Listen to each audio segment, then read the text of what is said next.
जातं नित्यं वा मन्यसे मृतं तथापि त्वं महाबाहो नैवं शोचितुमर्हसि।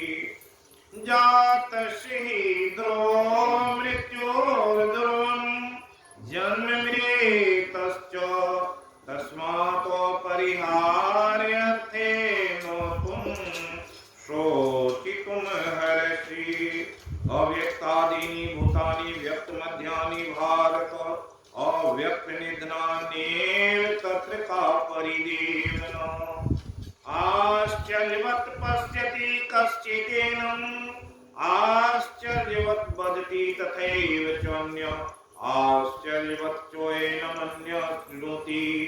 श्रुत्वापि एनं वेद न चैव कश्चित्।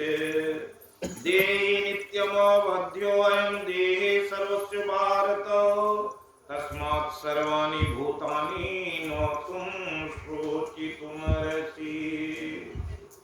ये 20 श्लोक के माध्यम से अर्जुन की जिज्ञासा को शांत करने के लिए कहे भगवान। क्या कहे? इस आत्मा शरीर के बारे में ये 20 श्लोक में कहे। अब भगवान कहने की कृपा किए। असोच्यानंद सोचस्त्वं प्रज्ञावादांच भास्य गता सुन अगता सुनश्च न अनुशोचयन्ति पंडिता।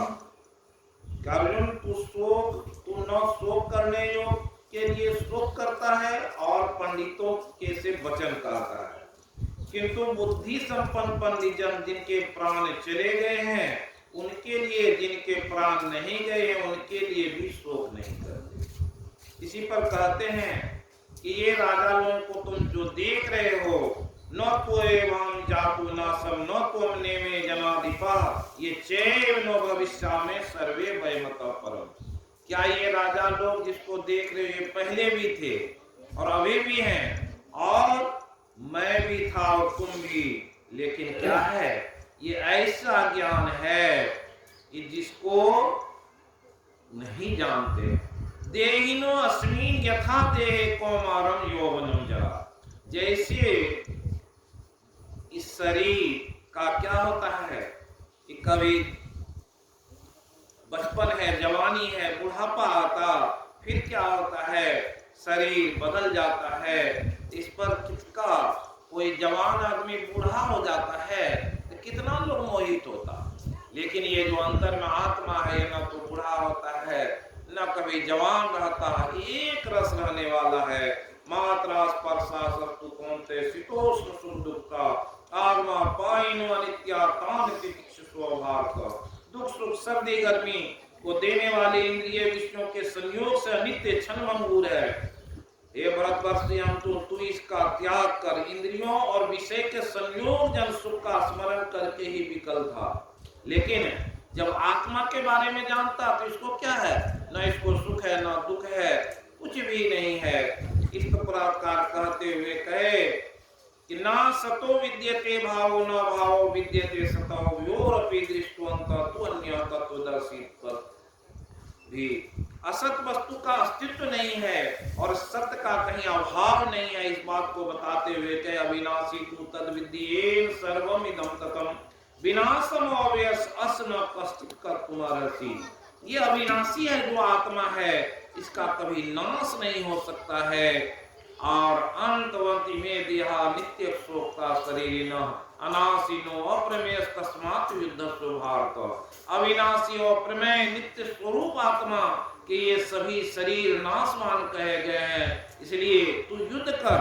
आत्मा ही अमृत है, आत्मा ही अविनाशी है जिसका तीनों काल में नाश नहीं होता है। यो एनम वेति हंतारम यश्चैनम मन्यते हतमो भवतो नो बीजानेतो नायम हंति न हन्यते। जो इस आत्मा को मारने वाला मानता है, जो इस आत्मा को मरा हुआ समझता है, वे दोनों ही आत्मा को नहीं जानते, क्योंकि आत्मा न तो मरता है न मारा जाता है। इसी पर पुनः कहते न जायते म्रियते वा कदाचित नायं भूत्वा भविता वा न भूय अजो नित्य शाश्वतोऽयं पुराणो न हन्यते अन्यमाने शरीरे। आत्मा का किसी काल में न तो ये जन्मता है न मरता है, ये वस्त्र की भांति बदलता रहता है।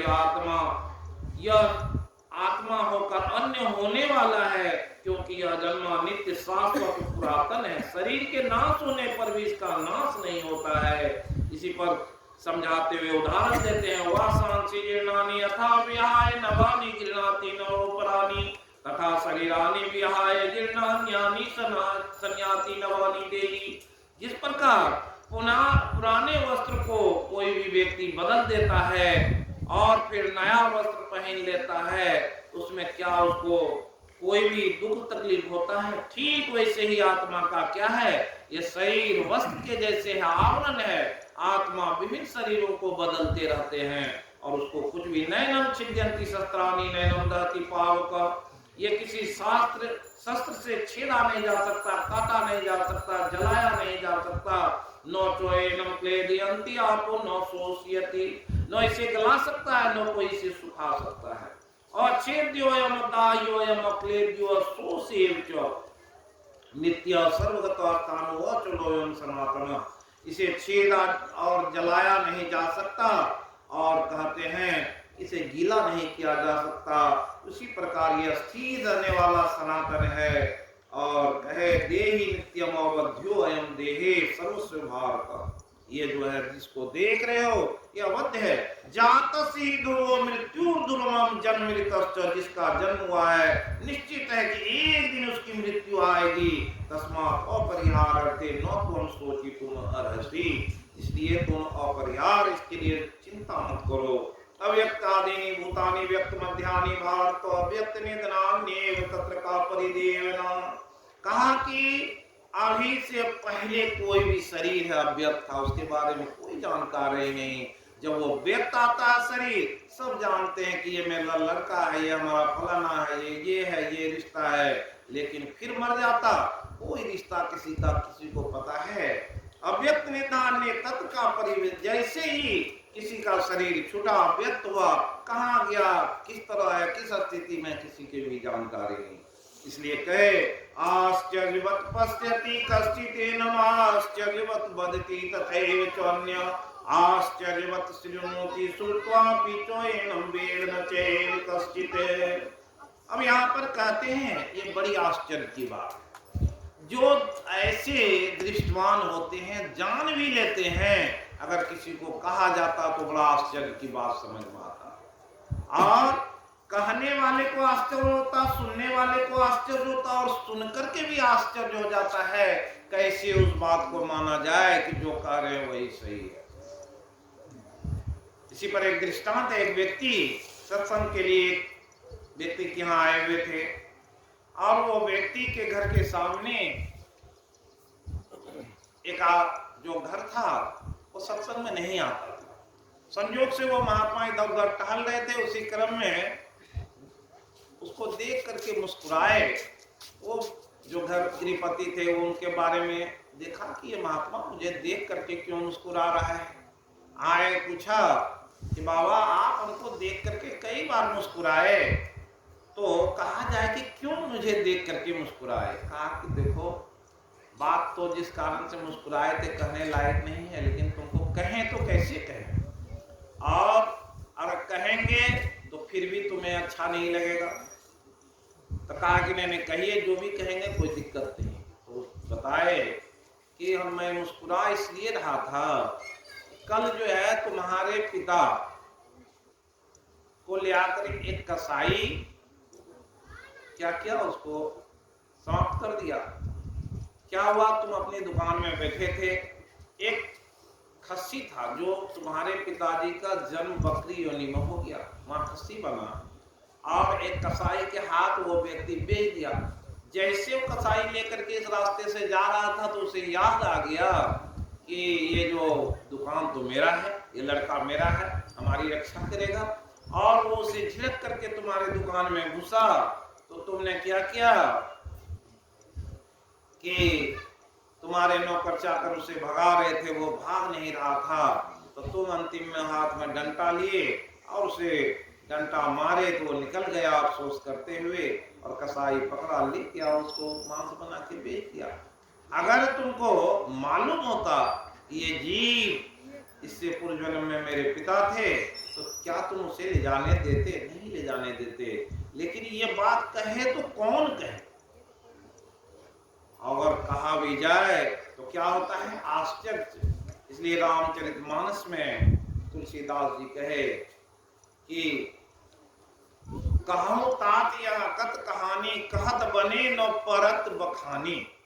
ईश्वर अंश जीव अविनाशी, चेतन अमल सहज सुख राशि। सो माया बस भयो गोसाई, बंधियो कीर मरकट की नाई। ये तात यह कत कहानी है, कहत बने न परत बखानी। इसको कोई कह नहीं सकता, बखान नहीं कर सकता। क्यों नहीं कह सकता? जो भगवान कहे यावान यौच अस्मि तत्वतः, ततो माम तत्वतो ज्ञात्वा विसते तदंतरम। हम लोग सगुण रूप में परमात्मा को, निर्गुण रूप में जब परमात्मा को जान लेंगे, अब तब मालूम पड़ता है कि संसार की इस बात को तब समझ में आता है भगवान कृष्ण इस पर लीला की। वो तो सभी कलाओं में परिपूर्ण थे, इसलिए भगवान कृष्ण दिखाए कि एक जीव कहां कहां जाता है, 84 लाख जोनियों में किस तरह से भटकता है, सब लोगों को लीला करके दिखा ली। यमराज उनका वृक्ष जो उनके दरवाजे पर था, क्या किए? उस वृक्ष को गिरा है, तो देखा कि उसमें से कौन? एक यक्ष जो शापित था, वो वृक्ष बन के उसके दरवाजे पर था। आप सभी जानते हैं बहुत सारे जो कितने का वध हुआ, सब में कोई न कोई छिपा हुआ था। उस अजगर को देखिए, उसके बारे में कहा जो आई थी दूध पिलाने के लिए उसको, और उसको माँ की संज्ञा दिए। क्यों दिए? पूर्व जन्म का इतिहास जब भगवान से पूछा गया तो कहा कि वो हमारी माँ। उसको क्यों? पूर्व जन्म में ही जब वो एक साधु आया अतिथि सेवा, और वो साध्वी थी, और कहा कि अपने यहाँ अतिथि को देखकर बड़ी खुशी हुई, और गई एक दुकान में, और दुकानदार से कुछ सामान मांगा, उसके पास कुछ नहीं था। उस स्थिति में क्या हुआ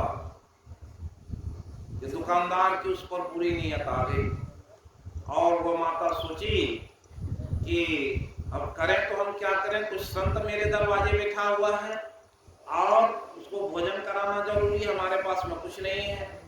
तो वो दुकानदार बार बार उसके वक्षस्थल की ओर देखता था। तो बोला, वो माता बोली कि चाकू दे। चाकू जैसे दिया, अपने वक्षस्थल को काट करके उसके तराजू पर रख दिया। जैसे देखा, वो दुकानदार अचंभित हुआ, और जो सामान मांगा उसको जल्दी जल्दी देकर के विदा कर दिया। वो अपने स्थल को बांधी, वहां गई और भोजन बना करके साधुओं को तृप्त किए। तृप्त करने के बाद देखा कि उनके वक्षस्थल से खून की धारा बह रही है। साधु लोग पूछे कि माता ये कैसे हुआ?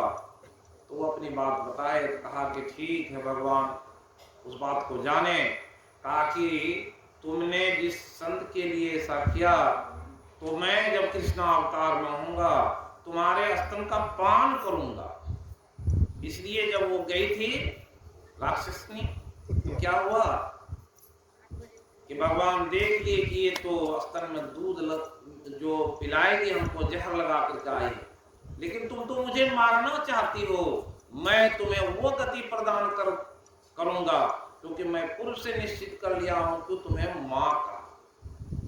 इसलिए क्या हुआ, वो कह रही थी कि छोड़, लेकिन कहा कि मैं छोड़ूंगा नहीं, तुम्हें तो मुक्त करूंगा। और उसके जहर को क्या, उसके स्तन को इस तरह से पान किए कि उसके प्राण को भी पान कर गए और मुक्त कर दिए। तो इस तरह से भगवान की बहुत सारी लीलाएं। ये क्या कहानी है?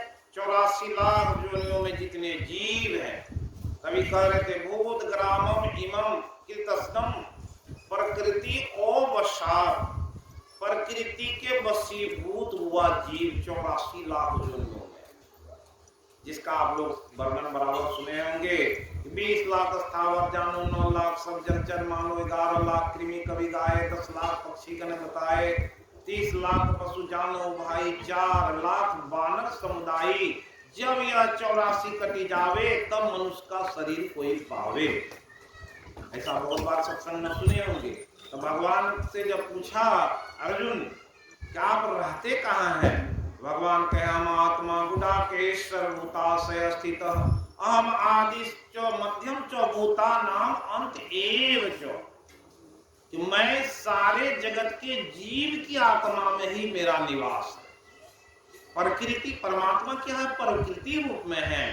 और आप सभी जानते हैं कि ये प्रकृति में 8 मूल प्रकृति में अष्टधा प्रकृति कहते हैं, जो अपरा प्रकृति है। उसमें जितने जीव हैं उसका क्या है, मिट्टी जल अग्नि वायु आकाश से उसका शरीर निर्मित है।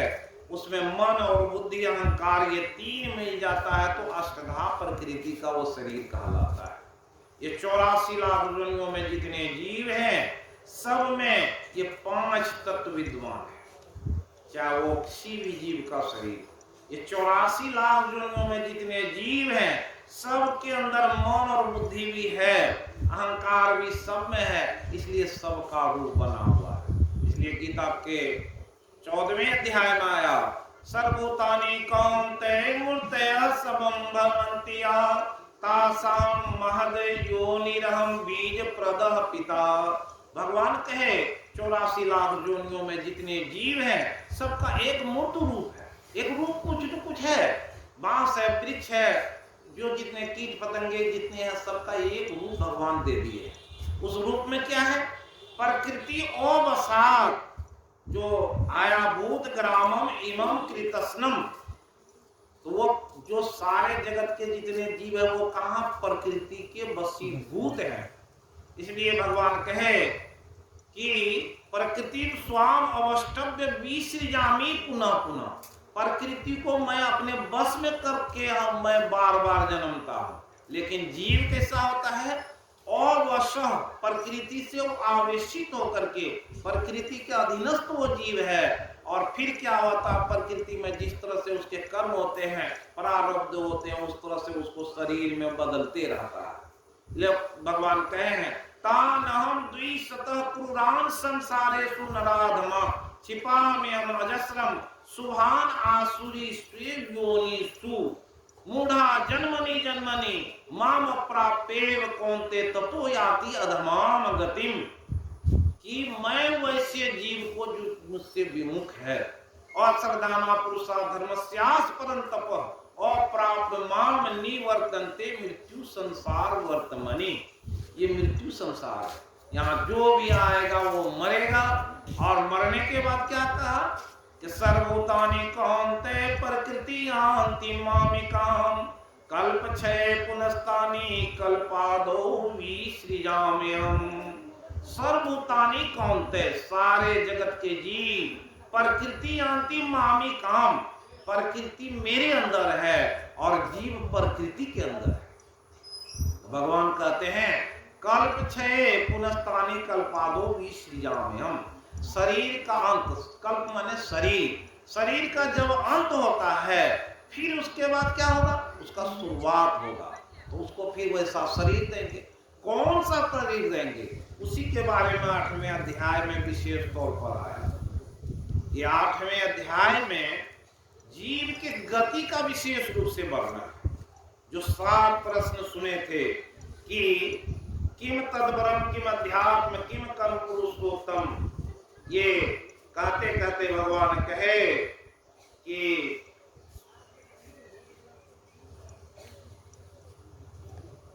जीव की गति क्या है और उस गति में जीव किस तरह से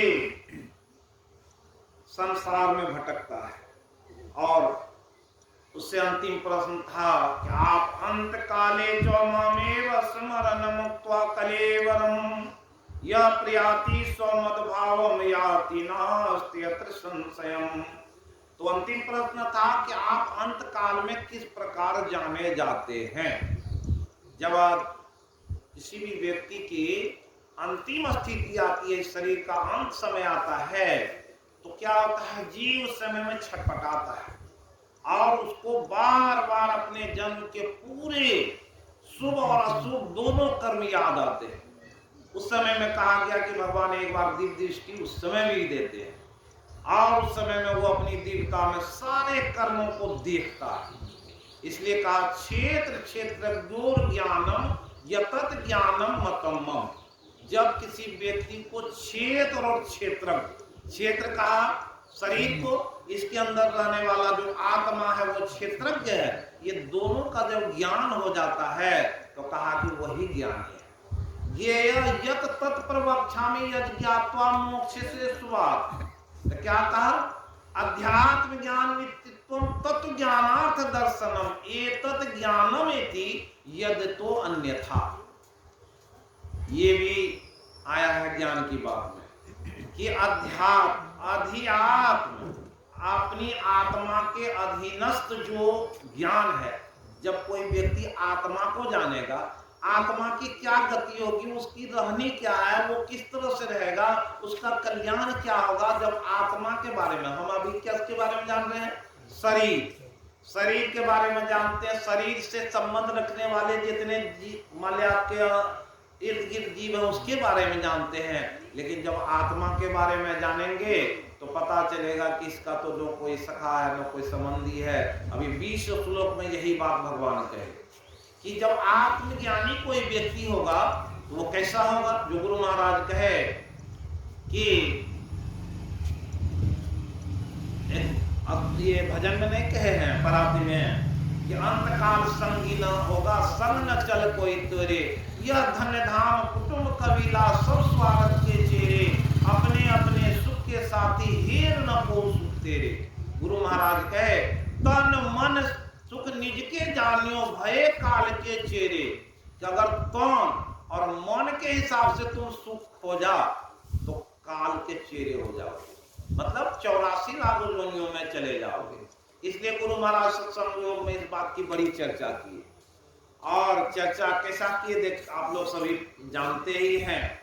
कहा कि ई चेत वेदित अत सत्यम अस्ति नो विनष्टि, भूतेषु भूतेषु विचित्र धीरा प्रेत अस्मात् लोकात् अमृता भवन्ति। इस श्लोक के माध्यम से गुरु महाराज कहे अगर शरीर के रहते हुए कोई व्यक्ति उस ब्रह्म को नहीं प्राप्त कर सका तो भूतेषु भूतेषु विचित्र धीरा, भूतेषु भूते मतलब एक भूत से दूसरे भूत में जाइएगा, मतलब एक शरीर से दूसरे शरीर में जाइएगा।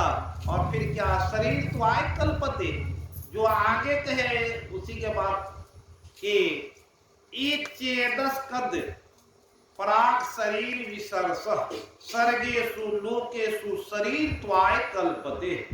गुरु महाराज कहे किसी को इसमें नहीं रखे, इसलिए गुरु महाराज कहे कि मैं सत्संग युग मेरा प्रतिनिधित्व करेगा। जो ज्ञानी होगा, ज्ञानियों के लिए शुरू में ही वेद मंत्र के बाद फिर वही वेद मंत्र का ही वो बल्ली सब है, जिसमें ये श्लोक का ना आत्मा प्रवचने लभ्यो ना, जो ना बहुना श्रुते, कहा कि आत्मा जो है वो क्या है, किसी प्रवचन से पता नहीं चलेगा। न बहुना श्रुते यमेवेश विद्युते तेन तस्य आत्मा लभ्ये तस्य। कौन? जो उसका वरण करेगा। कब करेगा? कोई ध्यान करेगा, जब अपने अंदर में धसेगा, जब अपनी इंद्रियों को समेटेगा, तब आत्मा का उसको ज्ञान होगा। ऐसे तो नहीं हो सकता, बाहर नहीं हो सकता। इसलिए आत्मा के बारे में जानना है तो क्या कहा कवि साहब, लाली देखन में चला मैं भी हो गई लाल, क्योंकि जो उधर चलता है। इसलिए कहे इसी 4थे अध्याय में भगवान कहे जन्म कर्म चो दिव्यम यो माम वेति तत्वतः त्यक्त्वा देहम नेति पुनर्जन्म नेति मामेति सो अर्जुन।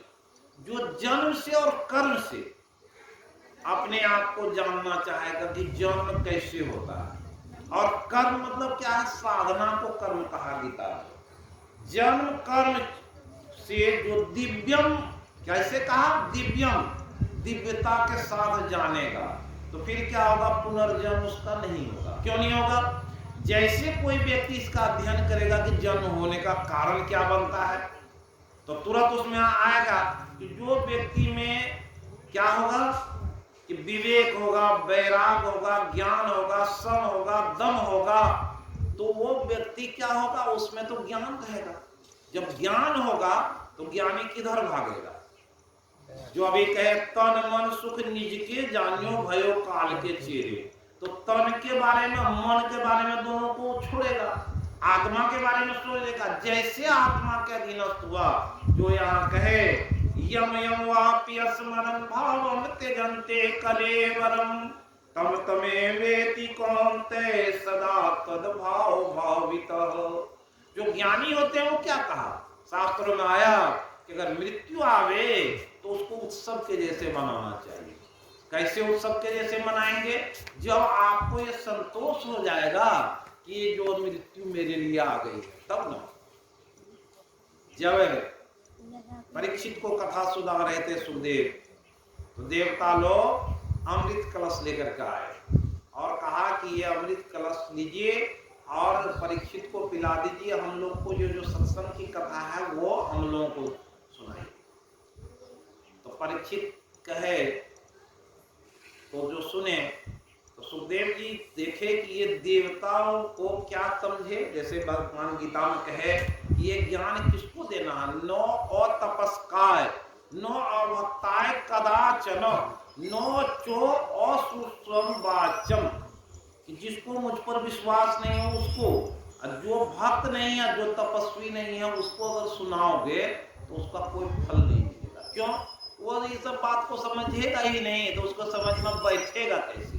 ये तो ज्ञानी के लिए ज्ञान है और साधारण आदमी के लिए ज्ञान की बात ही नहीं है, क्योंकि उसके अंदर अटने वाली नहीं है। आत्मज्ञान कौन होगा? जो आत्मा को जानना चाहता है आत्मज्ञानी होगा। और जो भक्ति के बारे में जानेगा उसी को जब पता चलेगा कि पराभक्ति क्या है और पराभक्ति क्या है। और पराभक्ति में संसार के सारे लोग लगे हुए, तो और जब परा में जाएंगे, परा मतलब परमात्मा की तरफ, वो परा प्रकृति का ज्ञान होगा। कहां से होगा? सुषुम्ना जिसका खुला है उसे ही न परा प्रकृति का ज्ञान होगा। सुषुम्ना नहीं खुला है जब तक, तब तक चाहे किसी देश में किसी देश में समझ लीजिए अपरा प्रकृति में आपका निवास है और 84 लाख जोनियों से छुटकारा नहीं मिलने वाला है। ये गुरु महाराज स्वयं कह दिए। और लोग अब क्या है, करने वाला करेगा।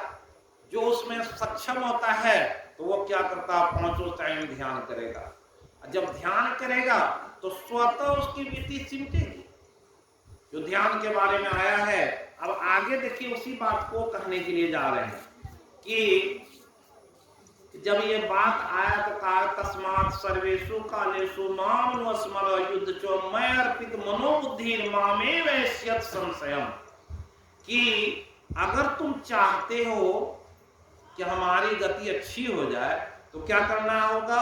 युद्ध कौन है? सजातीय और विजातीय प्रवृत्तियों के बीच का युद्ध है। दैवी संपद और क्या कहा, आसुरी संपद, 2 प्रकार का गुण कहा। ये जो है विवेक, वैराग, ज्ञान, ये सम दम, इसको कहा ये कौन सी है? ये आपके जो है परा प्रकृति में जो रहेगा उसी के विवेक जागृत रहेगा। इसलिए इसमें कहा भक्ति ज्ञान विराग तो, जब तक भक्ति तब होगा, भक्ति ज्ञान विराग तो, वैराग होगा तो स्वतः ज्ञान आएगा। और भक्ति जो है उसके पीछे पीछे दौड़ती है। भागवत में कहा तो भक्ति का 2 क्या है, भक्ति कैसे खड़ी है? 2 उसके पैर, एक ज्ञान है, दूसरा वैराग। जैसे ज्ञान होगा तब वैराग तो स्वतः आ जाएगा। जिस व्यक्ति को पता चल जाए कि अगर हम मरेंगे तो 84 लाख जोनियों में चले जाएंगे, अमुक नमुक शरीर हमको मिलेगा, तो जो व्यक्ति भक्ति में है तो वो क्या चाहेगा? या तो हम समेटे सगुण भक्ति में और निर्गुण भक्ति में भेद बताया। कहा कि सगुण भक्ति में क्या है, आपकी ये जो इंद्रियां है सारी इंद्रियों का काम है। जो सर्वनम कीर्तनम ये सब 9 भक्ति जो कहा, उसमें सभी इंद्रियों के द्वारा काम होता है। आंख से दर्शन का काम है, कान से श्रवण का काम है, आपका जीवा क्या है, गुणगान गाती है, और नासिका का क्या ये है कि आप उससे सुमिरन जो कुछ भी करते हैं, ये सारे इंद्रियों का भाव बताया। लेकिन जब निर्गुण भक्ति में जाएंगे तो वहां क्या है कि 9 द्वार, 10 इंद्रिय 4, जो गुरु महाराज के भजन में भी है, 9 द्वारण 10 इंद्रिय 4 इंद्रियन में, 4 इंद्रियन में। हाँ 4 तो वहां हुआ ना, 9 द्वार है, ये 2 नाक के, आंख के, कान के, मुंह और गुदा जो लिंग है, ये 9 द्वार। ये 9 द्वार को जो संयमित रखेगा वही यहाँ है, सर्व द्वारेषु संयम मनोहृदय निरुद्ध चो मूर्धनि आधाय आत्मना। मन और जो आपकी इंद्रियां कब निरुद्ध होगी? जब आपको ज्ञान होगा। 10 5 कर्म इंद्रिय, 5 ज्ञान इंद्रिय, ये 9 बाहर की इंद्रिय। जब आपके आंख बंद हो जाएंगे, नासिका पर, आपका कान पर, इसलिए कहा सर्वान इंद्रिय कर्माणि प्राण कर्माणि चा परे आत्म संयम योगाग्नो ज्योति ज्ञान दीपिते। जब आपके सारे ये क्या है, ये 9 द्वार, 2 कान के, 2 आंख के, 2 नाक के और मुंह, ये सब बंद रहेंगे। और फिर 5 ज्ञान इंद्रिया है, वो ज्ञान इंद्रिया भी है आपकी। तब जब ज्ञान इंद्रियां बंद होगी तो उसके बारे में कहा, यहीं पर आगे आता है वही बात का कि यहाँ कहा अभ्यास योग चेतसा न अन्य कामिन परमं पुरुषम दिव्यम याति पार्थ अनुचिंतयन। जिसको गीता के आगे 6ठे अध्याय में कहा यतो यतो निश्चरता मनश्चंचलम स्थिरम ततो ततो नियमे आत्मनि एव वशम नियत। कि आपका मन जिधर जिधर भाग जाए वहां से फेरी लिए आइए, लगाइए ध्येय में। अपन गुरु महाराज कहे उसको कैसे लगाइएगा? और जब लगाइएगा यत्रो चित्तम निरुद्धम योग सेविया यत्र चैव आत्मानम आत्मनि पश्यन्ति तुष्यन्ति। कहा कि जब आत्मा को दर्शन हो जाता है तो क्या होता है? यत्रो यत्रो ऊपर मते चित्तम। ये जो आपका, जो आपकी इंद्रियां हैं, अगर संयमित हो जाए तो ऊर्ध्वगमन होगा, आपके चित्त स्वतः निरुद्ध हो जाएंगे। उसके बारे में ध्यान योग का बड़ा विश्लेषण दिया कि जब हम लोग बैठते हैं, बैठने पर क्या करते हैं कि ध्यान की जो मुद्रा है उस स्थिति में उपव्यास ने योगात युंजते आत्मविशुद्धये जो दिया है उस कैसे विशुद्ध होता है। हम लोग बैठते हैं, सारे कर्म इंद्रियों को बंद कर लिए, ज्ञान इंद्रियों को बंद कर लिए। बंद जैसे किए तो अब कहाँ दिख गई? हमारी जो चेतना शक्ति है वो अंतर्मुखी हुई। जैसे अंतर्मुखी हुई तो वहां क्या करते हैं? आप आंख से कुछ नहीं देखता जाए। इसलिए कहा गीता में आया है इंद्रियार्थेषु वैराग्यम अहंकार एव च जन्म मृत्यु जरा व्याधि दुख दोषानु दर्शनम अशक्तिर अनविश्वम पुत्रदार गृहादिषु नित्यम च समचित्तित्वम स्थान अनिष्टोपतिषु विविक्त से भी लगवासी। जब कोई व्यक्ति एकांत में रहने का आदत डाल लेगा, जब इस स्थिति में आएगा, इंद्रियों में विरक्त का भाव हो, आंख संसार के किसी चीज को देखना नहीं चाहता, कान से कुछ भी हम गलत चीज को श्रवण नहीं करना चाहते, नासिका को ऐसा आभास होता है हमको सुगंध दुर्गंध से कोई अंतर नहीं पड़ता। जब आपकी जीवा में रसास्वादन का कोई भाव नहीं रहता, जो मिल जाए वो खा ले, तो वैसी स्थिति आ जाएगी। स्वाद भूल जाइए, सुगंध दुर्गंध भूल जाइए, उसी को वहां मात्रा स्पर्शता सस्तु कौनते शीतोष्ण सुखदुःखेका आगमा पाइनो नित्या तान तितिक्षो भारत। वैसी स्थिति जब आती है तब क्या होता है? आप योग कर रहे हैं, अपनी इंद्रियों को धीरे धीरे, उसी को आपका सर्वान इंद्रिय कर्माणि प्राण कर्माणि चा परे आत्म संयम योगाग्नो। ये कैसे होगा? कौन योग से? आत्म संयम रूपी योग से। जब हम संयमित रहेंगे, क्या खाना है क्या नहीं खाना उस पर ध्यान जरूर देंगे। और वैसा जब ध्यान देंगे तो स्वयं वहां पर रुकावट आएगी। जाएंगे दुकान में तो भाई हम सत्संगी है, अगर खा लेंगे तो यहाँ पर बहुत सारी किस प्लेट में कौन खाया कैसा किया उसका संस्कार हम आ जाएगा, इसलिए नहीं खाएंगे। तो वहां पर परहेज, भूखे रह जाएंगे। गुरु महाराज क्या किए? भूखे रह गए, मुढ़ी मंगा करके खाए। क्यों खाए? किसी दुकान से मंगा के खा लेते, लेकिन कहा मुढ़ी खाना अच्छा है लेकिन हम कुछ नहीं खाए। लक्षण बाबा उसको मुढ़ी ला करके दिए गुरु महाराज को। क्यों? वही आत्मसंयम का। श्रोत्रादि इंद्रियान्य संयमाग्निषु जुहति शब्दादीन विषयान अनन्य इंद्रियाग्निषु जुहति। ये इंद्रियों का भाव जब होगा तब न विरक्त का भाव आएगा। तो उसको कहा कि उसी बात को यहाँ कहा अभ्यास योग चेतसा, जो अभ्यासी होगा, अभ्यास करेगा, उसकी चेतना शक्ति जागृत होगी। नो अन्य गामिनो, जो चेतना से ही न ध्यान होता है। आपका जो ख्याल है सुरत, सुरत चेतना मतलब सुरत, उस चेतना को जिसकी जागृति रहेगी वो उधर से परहेज करेगा। देखेगा कि ये काम अगर हम करेंगे तो परारब्ध बन जाएंगे, बंधन में बंधेंगे, हम उधर से फिरेंगे। परमं पुरुषम दिव्यम आदि पार्थ अनुचिंतयन, जो हमेशा चिंतन में लगा रहता है, जिसको आगे कहा अनन्य चेता सत्यम यो माम स्मरति नित्यस तस्याहम सूलव पार्थ नित्य युक्त योगी ना। ये कैसे होगा? जो उसकी चेतना शक्ति बरकरार रहेगी। अभी चले मंत्र जाप आप कर रहे हैं, जैसे किधर गए तो क्या होगा? दूसरी चीज को जैसे देखे, आपकी जो चेतना शक्ति वहां लगी हुई थी वो रुक जाएगी। जैसे दृष्टि पड़ा, बैठे हुए हैं, देखे। इसलिए कहा विविक्त से भी लगवासी यत वाक्य मानस ध्यान योग परो नित्यम वैराग्यम समुपाश्रित। ये कब होगा? विविक्त से भी। विविक्त ऐसे जगह को कहते हैं जहां जन साधारण का ये नहीं, तो जन साधारण वहां, और अति जन संसदीय शब्द दिया। जब जन साधारण से आप रति नहीं करेंगे, रति मतलब प्रेम नहीं करेंगे, तो और अति जन संसदीय। कितना नियम है भक्ति में? ऊपर उठने का ये नियम है। आप उसको, जब आपको जन संसदीय से कोई प्रेम नहीं है, इसलिए कहाँ जाना चाहिए? उसको गीता में 6 अध्याय में कहा युक्ताहार विहार से युक्त चेष्ट से कर्मसु युक्त स्वप्नाबोध से योगो भवति दुखा।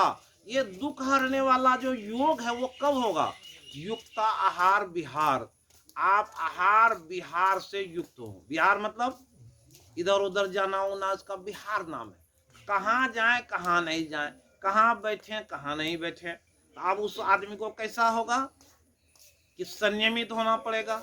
जो संयमित होगा तो क्या होगा? न ज्यादा बोलेगा, न कैसी जगह जाएगा, न चौक चौराहे पर बैठेगा। जो जहाँ भी जनसाधारण लोग बैठे हुए हैं उसमें जैसे गए, उसकी आभा से, एक शरीर की एक आवरण आभा होती है, उसका आभा आप में लगा। संगति क्या है? उसकी आभा से आप ग्रसित हुए। किसी ऐसे आदमी के यहाँ भोजन किए जो ध्यानी नहीं है, जिसका वैसी वृत्ति नहीं है, उसका भोजन किए तुरंत प्रभावित करेगा। गुरु महाराज के बहुत सारे सत्संग पढ़ के देख लीजिए। गुरु महाराज गए और एक एक जगह पर गए तो देखे कि भोजन प्रभाव कर रहा है। इसलिए वो भजन आया कि भजन करना है तो भोजन सुधारो, कभी स्वाद में पड़कर भजन न बिगाड़ो।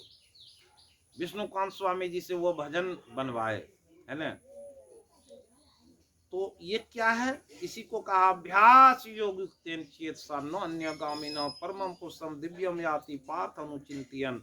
उसी को आगे कहे कविम पुराणम, उस भगवान के बारे में कहते हैं, परमात्मा के बारे में यहाँ वो बताते हैं, जो गीता योग प्रकाश में भी इसका वर्णन आया है।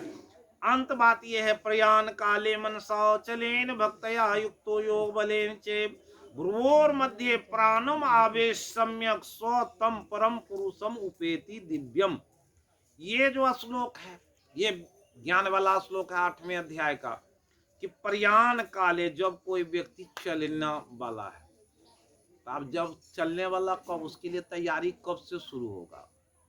तैयारी प्रयाण के लिए तैयारी बहुत पहले से होगा, तब ना उस समय में हर व्यक्ति तैयारी करके रखेगा। तैयारी कैसी होनी चाहिए? तैयारी उम्र के साथ। आज क्या हुआ, स्थिति हमारी क्या है कि आदमी अपने उम्र को नहीं देखता कि हमारी आयु कितनी हुई। स्कूल से रिटायर हो जाता है, सर्विस से रिटायर हो जाता है, अब फिर दूसरा काम खोल दिया। अब उसका क्या होता है स्थिति? वो व्यक्ति कहाँ मरेगा? पहले कहता था लोग चौथेपन में भक्ति करना चाहिए अनिवार्य रूप से, लेकिन चौथेपन में जो साई स्वामी जी के भजन में आया, चौथेपन में धन और जन के तृष्णा छुए छे आसमान हो, अब की करिए भगवान हो। कहे कि जब जितना जो बूढ़ा होता है उसको धन और जन के तृष्णा छुए छे आसमान हो, उस समय में तृष्णा कम हो जाना चाहिए कि भाई बहुत कमाए, जो कमाए कमा लिए, अब हमको विरक्त भाव चाहिए। तो अब है विरक्त का भाव कैसे बनेगा कि भाई अब तुम्हारा जिम्मेवारी है, तुम कमाओ हमको खिलाओ, तब ना आएगा। लेकिन क्या है, कितना भी बूढ़ा हो गया वो सोचता है कि जमीन बढ़ जाए, मकान बढ़ जाए, पोता पोती है, इसका इसका कारोबार सब संभल जाए। तो उसी को कहा कि वृद्धापन में धन और जन के तृष्णा छुए छे आसमान। तो रोकेंगे कब, जब अपने संयमित होंगे तो रोकना पड़ेगा। उसी को यहाँ कहा कि ये जो एक श्लोक में कहा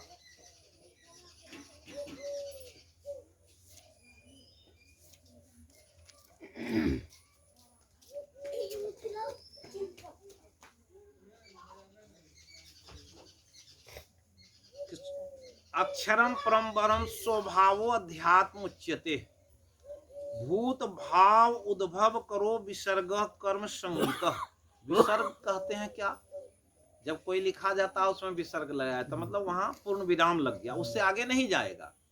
तो जीवन का विसर्ग का भूत भाव उद्भव करो विसर्ग। भूत जो जो जीव है वो अपना कहीं तो कहीं निश्चित करेगा न सीमा, कि अब हम इसके बाद न कमाएंगे न कुछ करेंगे, हम भक्ति ही करेंगे। तो आपका फुल स्टॉप कहाँ है, आपका विसर्ग कहाँ है? तो उसी को कहा कि अक्षरम परम ब्रह्म स्वभावो अध्यात्म उच्यते। जो व्यक्ति के अंदर जो उसका स्वयं का भाव है, वही भाव जब स्थिर होगा तब न। आपका भाव क्या है, आप जमीन चाहते हैं, मकान चाहते हैं, अपना धन संपत्ति चाहते हैं, और जिसको जितना है उससे बेसी बढ़ाना चाहते हैं। धन और अर्जन ये दो चीज, जिसको कहा इच्छा द्वेष समुत्थेन द्वंद्व मोहेन भारत सर्वभूतानि सम्मोह सर्गे यान्ति परंतप। 7वें अध्याय में आया इच्छा और द्वेष दो बहुत बड़ा शत्रु है व्यक्ति का। इच्छा मरी नहीं, और आपको क्या है, इच्छा रहने से कितने लोगों से द्वेष हो। आज मान लिया मुखिया जी इलेक्शन में, जो वोट देंगे तो उससे पता चलेगा कि फल्ला फल्ला आदमी हमारे साथ है, जो नहीं है तो उसका क्या आएगा, एक प्रभाव आएगा। तो उससे मन में जरूर भाव रहेगा कि अमुक अमुक सत्संगी था, हमको वोट नहीं दिया। तो अब वही सत्संगी से जो प्रेम था वो प्रेम कहीं ना कहीं खंडित है, और जो साथ है तो उससे तो अच्छा बना। तो अब वहां तो भाव क्या हुआ, आपका खंडित हो गया, तो भाव बना। भाव बनेगा नहीं तो श्रद्धा नहीं बनेगी है। इसलिए कहा सत्वानुरूपा सर्वस्व श्रद्धा भवति भारत, श्रद्धा मयो अयम पुरुषो यश श्रद्धा सो एव सो।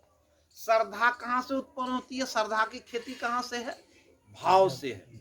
और उसका पड़ाव कहाँ से, शुरुआत कहाँ है, सात्विक स्थिति से। सात्विक स्थिति में जाने के लिए कैसा स्थिति है, उसको भगवान भी कहे, गुरु महाराज भी कहे हैं, ये त्रिगुण विषया वेदा निस्त्रे गुणो भवार्जुन निर्द्वंदो नित्य सत्वस्थो निर्योग क्षेम आत्मवान। अब देखिए कितना बड़ा सूत्र है यहाँ, त्रिगुण विषया वेदा है। ये तीनों गुण सत्व रज तम, ये तीनों युग के बंधन के कारण लोगों का जो है ना ये भ्रमण हो रहा है 84 लाख लोगों। अब हम तीन गुणों से ऊपर कब उठेंगे? तीन गुणों से ऊपर उठने का कहा कि जब कोई भी व्यक्ति सात्विक स्थिति में रहेगा। सात्विक स्थिति में आएगा कैसे, उसके लिए कहा वही नाम सुमरन है। नाम जपे, नाम कैसे जपेगा, रामायण में कहा ना कि जो नाम को कैसे जपेगा, जो व्यक्ति श्रद्धा से नाम का जाप करेगा तो क्या होगा, अनिमादि उसकी सिद्ध हो जाएगी। न जपे नाम अति लो लाए हो सिद्धि अनिमादिक पाए। जैसे आप नाम को जपेंगे, नाम जपने का दो चीज उससे होता है। कहा गया शास्त्रों में 84 लाख योनियों में जितना नाम है, अगर आप नाम का जाप करेंगे तो जितना जाप करेंगे उतना हो सकता है कि आपको 84 लाख योनियों में बहुत भटकना था। वो जितना जाप करेंगे उतना से आपका वो कटने होता है, जिसको आगे 15वें अध्याय में कहा कि ये कैसे, ये ज्ञान रूपी तलवार से कटते जाता है। ये ज्ञान क्या है, ये परमात्मा। नाम किसका है, परमात्मा का। उसी को यहाँ आगे में कहा ओम इति एकाक्षरम ब्रह्म व्याहरण माम स्मरण। ओम जो है वो क्या है, परमात्मा का परितिकात्मक शब्द है जिसको बीजाक्षर कहा गया है, और प्रत्येक जो मंत्र का वो बीज है। सबकी उत्पत्ति कहां से हुई है, ओम से, जिसको हम एक ओम विवेचन भी डाले हैं जो गुरु महाराज कहे। ओम के बारे में कहे वो कैसा ओम है, ओम तो सब लोग जानते हैं, गुरु महाराज उसकी कहा कि अव्यक्त अनादि अनंत अजय आदि मूल परमात्म, जो उसकी व्याख्या की है उसी को देखिएगा। पहले वो सांत्वानी सटीक है, उसमें बड़ा अच्छा दिया, ओम शब्द की व्याख्या दिया। तो ओम कैसा है, तो कहा अस्वरम अघोषम अव्यंजनम अस्वरम अकंठताल ओष्ठम अनासिकंच अरेफ जातम ओव्योष्ठ वर्जितम यद अक्षरम न क्षरते कदाचित। वो ऐसा अक्षर ब्रह्म है, वही ओम। और ओम को कहा कि ओम तत्सदिति निर्देशो ब्रह्मणा त्रिविधे अस्मृतः। ब्रह्म को, जो ब्रह्म को जानना चाहता है वो ब्रह्म है, और जब तक ओम को लेकर के नहीं चलेगा तब तक उसका कल्याण नहीं। गुरु महाराज कहे भजो ओम, ओम कहे है ना, और वही ओम क्या है, वही मेही का नाम भी ओम ही है? वही ऋषियों के गुरु का नाम है, वही मुनियों का ये है। तो उसको कहने की क्या कृपा की है, ओम का कहीं न कहीं आपसे संबंध है। और जिसको वो कहे कि ध्वन्यात्मक नाम के बारे में कहे, जो जिसके आवेगा तो ब्रह्म तक उसकी पहुंच हो जाएगी। वो भजन में नहीं है कि समझ में गुरु सुन रो भाई, उसमें बहुत अच्छी बात तरफ से कहे हैं। यहाँ जो उसी बात को कहा गया कि जब तक वो बीज है, क्या है, नाम का बीज है, तरह तरह के नाम है, जिसको बड़े संत लोग कहे कि हर ओम के बारे में कहे कि कोई भी व्यक्ति कम से कम 2-4 मिनट ओम का ये करे। ओम जब बोलिएगा तो उसके बाद कोई, इसलिए कहा ओम तत्सत इति निर्देशो। ये किसका निर्देश है, परमात्मा का निर्देश है। ब्राह्मण त्रिविधा अस्मृतः, और जो करेगा तो उससे सात्विक स्थिति बढ़ जाएगी, उसकी सात्विकता बढ़ जाएगी। और उसका जैसे आप स्मरण कीजिए, देखिए वहां गायत्री पीठ है, वहां एक मशीन लगाया गया है। जैसे कोई ओम का स्मरण करेगा तो सुषुम्ना पर पहला चोट पड़ता है। आप भी करके देखिए, ओम जैसे बोलिएगा तो देखिएगा कि ओम जैसे बोले आपकी वृत्ति लगेगी सुषुम्ना की ओर भाग गई। इसलिए सुषुम्ना खोलने के लिए ओम का बहुत बड़ा महत्व दिया है संत लोग।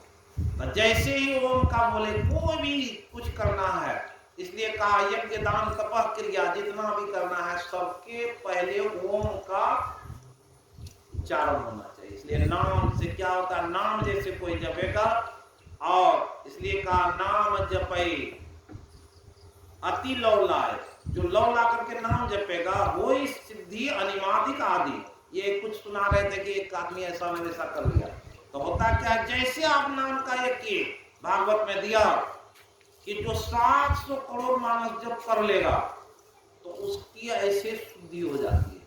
तो गुरु महाराज क्या कहे, आपको नहीं कहे, गुरु महाराज भी कहे कि 10 साल में हम लोग एक उसका जोड़े तो 10 साल में 1600 करोड़ मानस जप हो जाता है।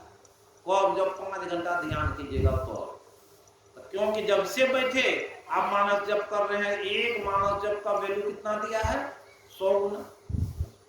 108 सुबह 108 शाम में करेंगे तो 10,800 होगा, और 21,600 श्वास पर श्वास की गति है। तो ये दैनिक भोजन हुआ 108 मानस जप सुबह 108 शाम में, तो आपका श्वास पर श्वास का 1 दिन का खर्चा हुआ।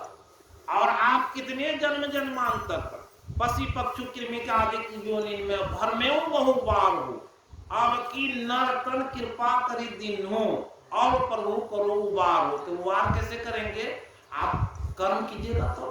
कर्म कौन सा कर्म, इसलिए इसमें गीता में आया यज्ञार्थात कर्मणो अन्यत्र लोको अयम कर्म बंधन तदर्थम कर्म कौन्ते मुक्त संग समाचर। मतलब अगर उसका आचरण किया जाए तो नाम जब जपेंगे 84 लाख योनियों से वहीं कट जाएंगे। कैसे कट जाएंगे? जितना नाम जपेंगे उतने रूप का जो आपका समापन होते जाएगा। इसलिए उसमें कहा ऊर्ध्वमूलमधः शाखमस्वतम, जो 15वां अध्याय है, उसमें कहा कि अधश्चोर्ध्वं प्रसृता तत्शाखा गुण प्रवृद्धा विषय प्रवाला अधश्च मूलानि अनुसंतानि कर्मानुबंधनी मनुष्य लोके। कर्म के अनुसार सबको बंधन में है, लेकिन उसको कौन? तत्पदम तत्परिमार्गितव्यम यस्मिन् गता न निवर्तन्ते भूय। वो कौन सा परमात्मा का पद है? वही तो सुषुम्ना का द्वार है। चलत पंथ सुख होत माँ है जहाँ जर जरते, दाता सदगुरु धन्य धन जो राह खा देते। उस राह पर चलेंगे तो वो सुषुम्ना कब खुलेगा? खुलेगा तब जब कोई व्यक्ति वैसे नियमित होकर के अपने काम को करेगा। तो क्या कहा? भूत भाव उद्भव करो। भूत के जो भाव है वही उद्भव। उद्भव क्या करता है? प्रकट करता है। कौन चीज को प्रकट करता है? कि आपका विसर्ग कहाँ होगा। विसर्ग कर्म संगीता, तो वहीं से भूत अपना निर्माण करता है। स्वभाव अध्यात्म उच्यते, आपके स्वभाव के अनुसार ही आपकी आत्मा की गति बनती है। आप जैसा करेंगे उसके अनुसार आपकी गति सुनिश्चित हो गई। तो आप सुनिश्चित कौन करेगा? स्वयं करेगा। कौन करेगा? तो कहा कि आगे उसी बात को कहा अभ्यास योग युक्तेन चेत सान्योन्यगामिनः परमं पुरुषं दिव्यम याति पात अनुचिंतयन्। अगर आप मानस जप करते हैं और मानस ध्यान करते हैं तो मानस ध्यान में किसका ध्यान करते हैं? रूप। जितना ज्यादा करेंगे उतना रूप समाप्त हो जाएगा, और जितना नाम का जप करेंगे उतना नाम समाप्त हो जाएगा। इसी को भगवान कहे कि भक्त्या माम अभिजानाति यावान योचो अस्मि तत्वतः। कौन तत्व से कैसे जानेंगे? परमात्मा का तत्व रूप में कैसे है? दो तत्व रूप में है। एक स्थूल रूप में तो पूरा संसार है, 84 लाख योनि है, और उनका निर्गुण रूप क्या है? निर्गुण रूप प्रकाश है। ज्योतिषाम अपि तत् ज्योति तमसो प्रमुच्यते ज्ञानम ज्ञेयम ज्ञान गम्यम सर्वस्य हृदय स्थितम। इसलिए आगे भगवान कहे स्वभाव जैन कौन्ते निवद स्वेन कर्मणा न कर्तुम इच्छसि यन् मोहात् करिष्यो अवसो अपि स्व। क्या आप स्वभाव क्या है? स्वभाव जैन कौन्ते निवद स्वेन कर्मणा, आप अपने स्वभाव से बंधे हुए। स्वभाव जैन कौन्ते निवद स्वेन कर्मणा, आप अपने कर्म के स्वाभाविक बंधन में बंधे गए। आपको छुड़ाएगा कौन? जिसको कबीर साहब कहे रे नलिनी के सुगना कहो तुम्हें कौन पकड़ी। तुमको कौन पकड़ा? तुम तो गए थे उस नलिनी पर बैठे बांस के, और क्या हुआ? कुछ तो किया नहीं, तुम उलट गए। उलट करके पकड़ करके चिल्ला रहे हो कि हमको पकड़े हुआ सुगा चिल्लाते रहता है। तो कबीर साहब देखे तो कह रहे नलिनी के सुगना तुम्हें कौन पकड़ी? तुमको कोई पकड़ा हुआ? तुम इसको छोड़ तो दो। जिसको अष्टावक्र जी के भाषा में आप कहते हैं, जनक जी कहे कि कथम ज्ञानम अवाप्नोति कथम मुक्तिर्भविष्यति कथम वैराग्यम कथम प्राप्नोति ब्रूहि मम प्रभो। 3 प्रश्न है अष्टावक्र जी से। कथम ज्ञानम अवाप्नोति, ज्ञान कैसे प्राप्त होगा? दूसरा प्रश्न था कि ज्ञान कैसे होगा? कथम ज्ञानम अवाप्नोति कथम मुक्तिर्भविष्यति, मुक्ति कैसे होगा? वैराग्यम च कथम प्राप्तम एतत् ब्रूहि मम प्रभु। यह प्रभु ये 3 चीज आप बता दीजिए। ज्ञान कैसे होगा, मुक्ति कैसे होगा, और हम जो है वैराग कैसे आएगा? तो 3 श्लोक में उसका जवाब देखिए। कहे कि मुक्ति मिच्छसि चेतता विषयान विषवत त्यज। अगर आप मुक्ति चाहते हैं तो विषयों को विष के समान त्याग दीजिए। क्षमा, आर्जवम, दया, तोष, सत्यम, पीयूषवत भज। पहला उपदेश दिए कि अगर आप चाहते हैं मुक्ति तो आपको सबसे पहले ये 5 विषय है, 5 को जो गीता में भगवान कहे इंद्रियार्थेषु वैराग्यम, तो वो क्या कहे कि 5 विषय को विष के समान। और संसेवी जी महाराज भी बराबर कहते थे विषय में से क्या हटाइए, योग को हटा दीजिए तो क्या बचा, विष बचा। विषय को जिस दिन आप समझ लीजिएगा विष है, जब ये ज्ञान में आ जाएगा ये विष है। हम टीवी देखेंगे तो ध्यान नहीं बनेगा, तो टीवी कैसे देखेंगे। किसी जगह में गए, बहुत सारे चीज को भर दिन में देख कर आए और शाम में बैठ जाएगी ध्यान में, तो क्या ध्यान होगा। जैसे बैठे आपकी वृत्ति कहाँ चले जाएगी, स्वभाव जैन कौनते निवत स्वयं कर्मण, अपने कर्म से ही बंधे कि नहीं। मेला देख कर आए और जितना चीज को देखे, जितना रूप देखे, वो सारे रूप आपको कहीं न कहीं वो झलकने लगेगा। तो फिर क्या हुआ, आपका ध्यान तो वो तो पीछे चला गया।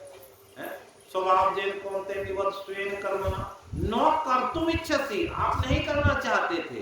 यन मोहात करिष्यो अवसोपि, क्यों कि आप उसके अवसो, उसके बस में हो गए।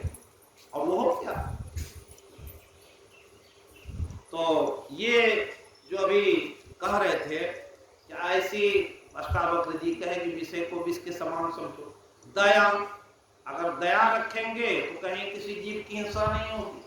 दया, तोष, तोष मतलब संतोष, संतोष अगर हो गया, जितना कमाए। गुरु महाराज कहे चा गई चिंता मिटी मनवा बेपरवाह, जाको कछु न चाहिए सोही संसार। ये सूत्र दिए, कवि साहब का वचन है, सूत्र दिए और बार बार लोगों को कह के सुनाते थे कि जिसकी चाह गई चिंता मिटी। जब चिंता ही नहीं रहेगी तो ध्यान में तुमको कहीं गड़बड़ होगा, नहीं होगा। चाह गई चिंता मिटी मनवा बेपरवाह, वहां मन बेपरवाह है तो उसको क्या चीज की आस है, कुछ भी नहीं है। तो इसलिए कहे कि संतोष होना जरूरी है।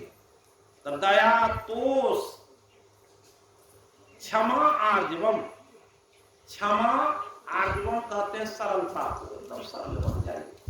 जब सरल बन जाइएगा, नौवीं भक्ति में कहा नवम सरल सर्व छल हीना, मम भरोस ये हरस मदीना। ये नौवीं भक्ति है। भगवान कहे जो इस स्थिति में कोई आएगा उसको समाधि लगने में देर कुछ थोड़े है, क्यों, वो तो एकदम निष्कपट है।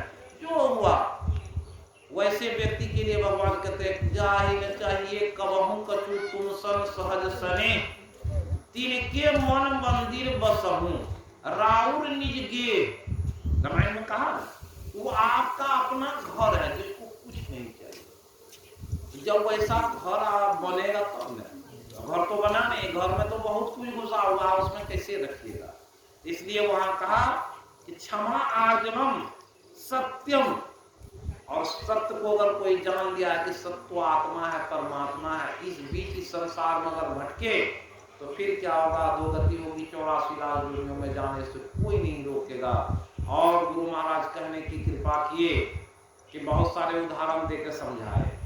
एक व्यक्ति जब गया अपने गुरु के पास में, वो एक भूत की कहानी कहा था, बांस गाड़ दिया, कहा कि इस पर चढ़ो उतरो। गुरु महाराज कहने की मतलब क्या बताए, तो कोई व्यक्ति मानस जब और मानस ध्यान में लगा हुआ तो बाहर या कुछ कैसे प्रवेश करेगा। इसीलिए विवेक वैराग्य को कहा, विवेक रहेगा, वैराग रहेगा, उसके पास में ज्ञान रहेगा, श्रम रहेगा, दम रहेगा। ये 6 जो है सत्य ऐश्वर्य युक्त कहा। ये क्या है, ऐश्वर्य ज्ञान है। जब विवेक, वैराग और तेज प्रज्ञा, ये कहा कि जब तेज कब जगेगा आपके अंदर, जब ध्यान करेंगे तो एक जो चेतना में जो के समान चेतना सबके पास में, ये चेतना कब आगे बढ़ेगी, जब कोई ध्यान करता है, मानस जब करता है, उस चेतना को कहा प्रबल चेतना हो जाती है। आप बैठे हैं ध्यान में, कहीं छोटा सा खट से आवाज होगा तो आपको लगेगा कि आकर के माथा में लगा, क्यों लगता है। और लोगों की चेतना से आपकी चेतना ऊपर उठ गई है और वो सूक्ष्म हुई। सूक्ष्म होने से बहुत दूर का, जब पूरा ध्यान कीजिएगा गांव में कहाँ कौन बोल रहा है वो भी सुनाई पड़ेगा। इसलिए दिया है, पढ़ेंगे उसमें दिया कि अगर ये बिंदु पर जिसका पकड़ हो गया उसको दूरदर्शनम कहा। दूरदर्शन में जैसे देखते वैसे पूरा ब्रह्मांड को देख पाएंगे।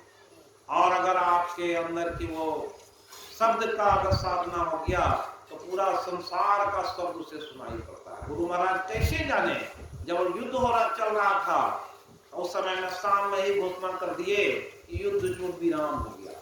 सब लोग सोचे दूसरे दिन रेडियो में उस समय में आया कि जो बॉर्डर पर युद्ध चल रहा था वो चाइना से वो विराम हो गया।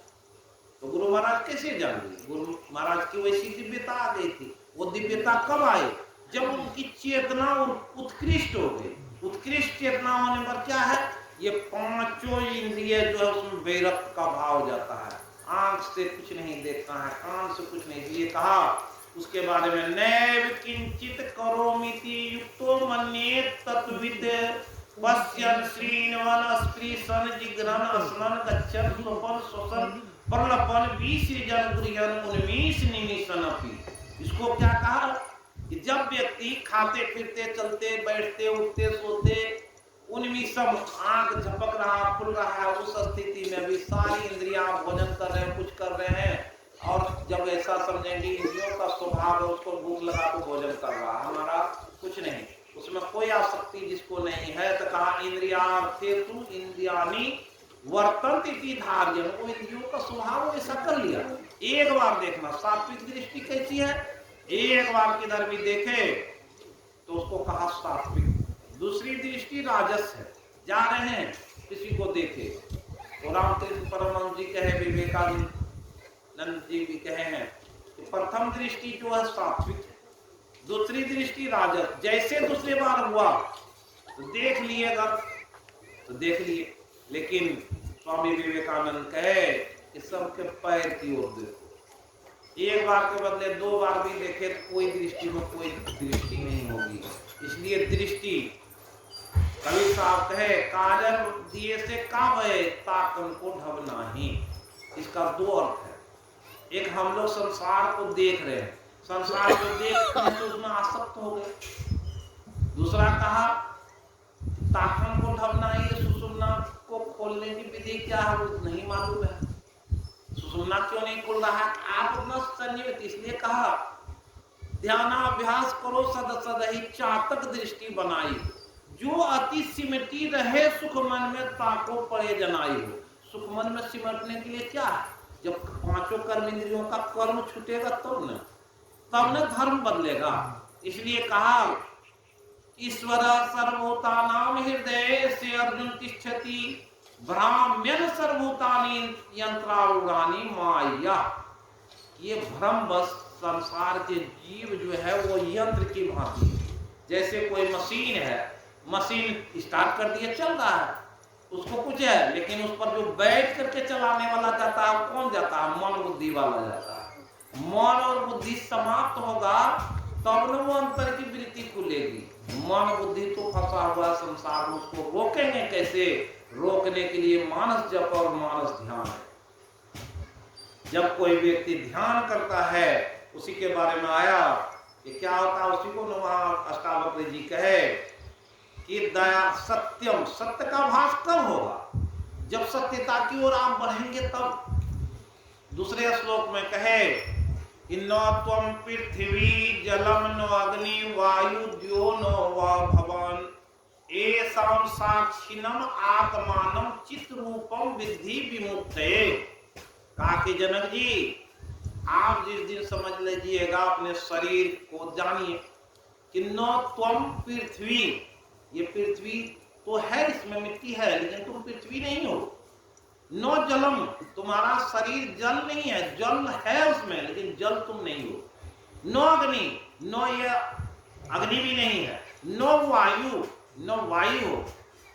न द्यो भवान, न आप आकाश। ये पांचों तत्व में कुछ नहीं है। पांचों तत्व कितना दिव्य है, ईश्वर के समान है ये पांचों तत्व, उससे बना ये शरीर है। लेकिन एसाम साक्षिणम आत्मानम, ईश्वर का साक्षी कौन है? आत्मा है। चित्त रूपम विद्धि मुक्त, अपने चित्त में जिस समय में तुम स्थिर हो जाओ तो उसी समय में तुम मुक्त हो गए। दूसरा ये दिया कि अगर तुम ये समझ लो तो तीसरे श्लोक में कहते हैं कि न तुम विप्रादिको वर्णो न आश्रमी न अक्ष गोचरा। कहा क्या? न तुम ब्राह्मण हो, न ब्रह्म विप्रादिको वर्णो, वर्णों में तुम न ब्राह्मण हो, न आश्रमी न अक्ष गोचरा, कि किसी आश्रम में तुम नहीं हो। जैसे 4 आश्रम है, उस आश्रम में समझ लो ये शरीर कुछ नहीं है, मनुष्य कुछ, कोई आश्रम वासी नहीं है, चाहे वो वानप्रस्थ हो, गृहस्थ हो, संन्यास हो, कोई भी आश्रम के आप नहीं है। अब न कोई वर्ण के, तुम क्या हो? एसाम साक्षिणम आत्मान, तुम तो सिर्फ आत्मा हो। क्या हो? असंगोसी निराकारो विश्व साक्षी सुखी भव, तुम तो विश्व के एक साक्षी हो। ये बात को गिरा दिए और कहा यदि देहम पृथक कृत चित्तम विश्राम तिष्ठति अधुना एव सुखी शांतो, तुरंत तुम सुखी और शांत हो जाओगे। कब?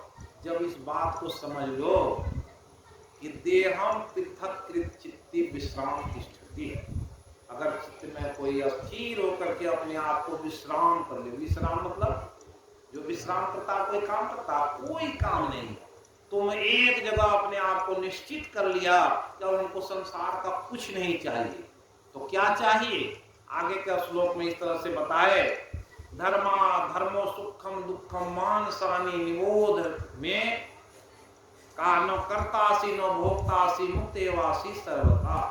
जब तुम न करता हो न भोगता हो, तुम आत्मज्ञानी अगर हो जाओ तो क्या न तुम करता है न भोगता है, तुम कहाँ रुकावट है कि तुम मुक्त नहीं हो।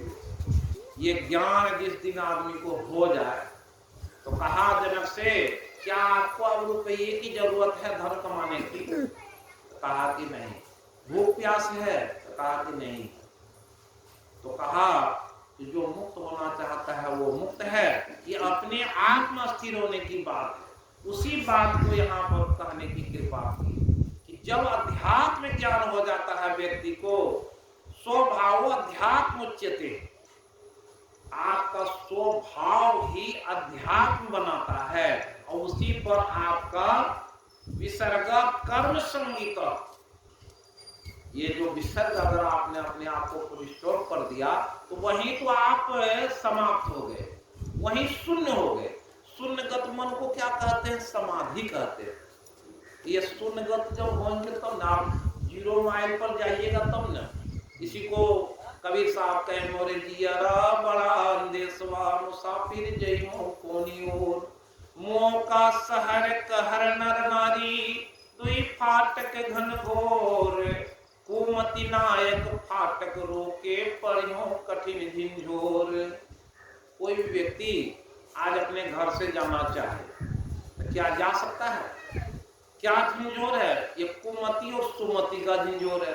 सुमति कहता है तुम विरक्त हो जाओ, लेकिन कुमति कहता है कि ये पत्नी, ये बच्चे, ये मकान, इसको कैसे हम छोड़ेंगे।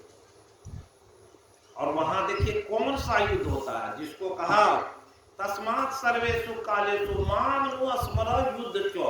अब देखिए वहां कौन सा युद्ध होता है और वो युद्ध में कितना भारी युद्ध है।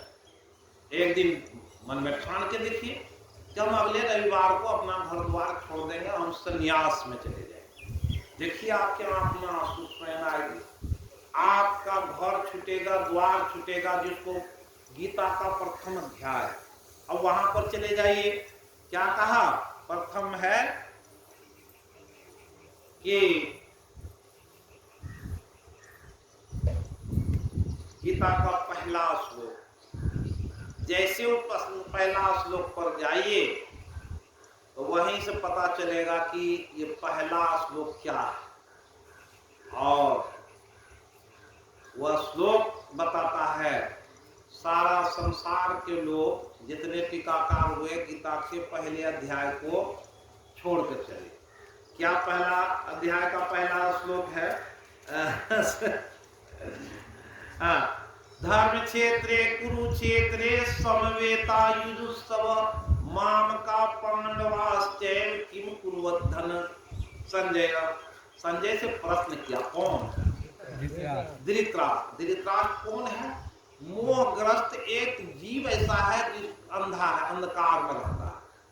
वो धर्म क्षेत्र और कुरुक्षेत्र, इसको कृपालु जी महाराज बहुत अच्छा से कहे। धर्म क्षेत्र में कब है? जब आपके अंदर विवेक हो, वैराग हो, सम और दम हो, तेज और प्रज्ञा हो, तो अपने धर्म क्षेत्र में है। ये छह जो आपके सत ऐश्वर्य युक्त हैं, तो ये ज्ञान अगर है, विवेक वैराग जागृत है, तो कहाँ है आप? धर्म क्षेत्र। ये जो शरीर है तब कौन सा शरीर कहलाएगा? क्षेत्र तो है, लेकिन ये तब धर्म क्षेत्र कहलाएगा। अभी कहाँ रहे हैं? कुरुक्षेत्र, कर्म क्षेत्र। तो वो कहें कृपालु जी, जब कर्म क्षेत्र में तो कुछ न कुछ करेंगे, जैसे करेंगे तो कहीं न कहीं कर्म होगा, तो वो कहीं न कहीं बंधन का कारक होगा। वो बंधन का जैसे कारक होगा, वो कहीं न कहीं आपको ले डुबाएगा।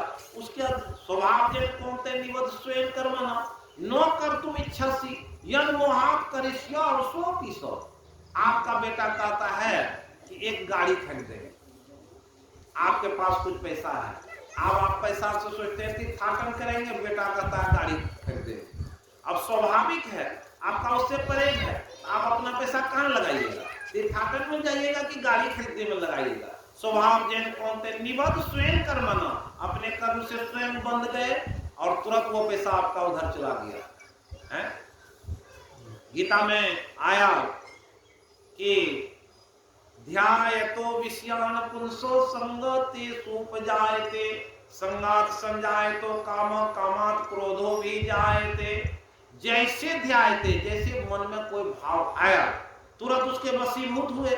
संगे उसका संग करना पड़ेगा। जैसे ध्येय में आया, ध्यायतो विषयान पुंस संगतेषु उपजायते, तुरंत उसका संग करने का मन आएगा। संगात संजायते, जैसे संग उसका किए तो वहां तो वो अपने तरफ खींचेगा आपका, वहीं आप पड़ गए उसके ऊपर। जैसे उसकी पूर्ति ने क्रोध अभिजायते क्रोधात भक्ति सम्मोह, जैसे क्रोध आता सम्मोह होता है, एक सम्मोह होता है। सम्मोह ऐसा है, मोह से भी बेसी गलत है। वो सम्मोह में फंस गए तो सम्मोहात स्मृति विभ्रम। स्मृति विभ्रम मतलब हुआ कि आपकी स्मृति वही भ्रमित हो गई। वो भ्रमित होने से स्मृति भ्रंशात बुद्धि नाशो, वहां बुद्धि का नाश हो गया। बुद्धि नाशात प्रणश्यति, जैसे बुद्धि का नाश हुआ आप वहां गिर गए। तो ये बात कहा, इसलिए कहा तमेव शरणम गच्छ सर्वभावेन भारत। इसलिए कहा तमेव शरणम गच्छ, किसके शरण में? उस परमात्मा के शरण में जाओ या गुरु के शरण में जाओ। तमेव शरणम गच्छ सर्वभावेन भारत, सारे भाव। कौन कौन भाव? सर्वभावेन भारत। अब उस भाव को जब लेकर के चलेंगे तो सात्विक स्थिति का भाव अलग है, राजस स्थिति का भाव अलग है, तामस स्थिति का भाव अलग है। इसलिए आगे श्लोक में भगवान कहते हैं सर्वधर्मान परित्यज मामेकम शरणं व्रज अहम त्वाम सर्व पापेभ्यो मोक्षयिष्यामि मा शुचः। कि सर्वधर्मान परित्यज, कौन सा धर्म? अब सर्वधर्मान के बारे में जब आता है तो लोगों को बहुत सारी बात समझ में आता है। कौन सा धर्म है? आंख का धर्म जानते हैं क्या है? सर्वधर्मान किसके लिए आया? पांचों ज्ञान इंद्रियों के लिए आया। ये पांचों ज्ञान इंद्रियों को क्या कहा? इस सारे इंद्रियों का धर्म क्या है? आंख का देखना है, तुम देखना बंद कर दो। कान का सुनने का धर्म है, उसको बंद करो। नशा से क्या करते हैं? नशे जो आप सुगंध लेते हैं, जीवा से रसास्वादन करते हैं, त्वचा से स्पर्श। ये पांचों का जो धर्म है, सर्वा क्या है? सर्वान धर्मान परित्यज, ये सारे धर्म को तुम छोड़ दो। माम एकम शरणम व्रज, एक के शरण में तुम दौड़ करके आकर के वहां समर्पित हो जाओ। अहम त्वाम सर्व पापेभ्यो मोक्षयिष्यामि मा शुचः। ये कैसे मोक्ष मिलेगा? उसी के बारे में यहाँ पर ये 8वें अध्याय में इतनी बात आई। और ये बात को अगर जैसे कहने में तो जो कुछ ही उसमें श्लोक है, जिसमें एक श्लोक आया कि क्या कहे, वही बात को यहाँ दोहराते हैं कि किस तरह से प्रकृति में स्वाम वस्तव विसृजामि पुनः पुनः कहा। और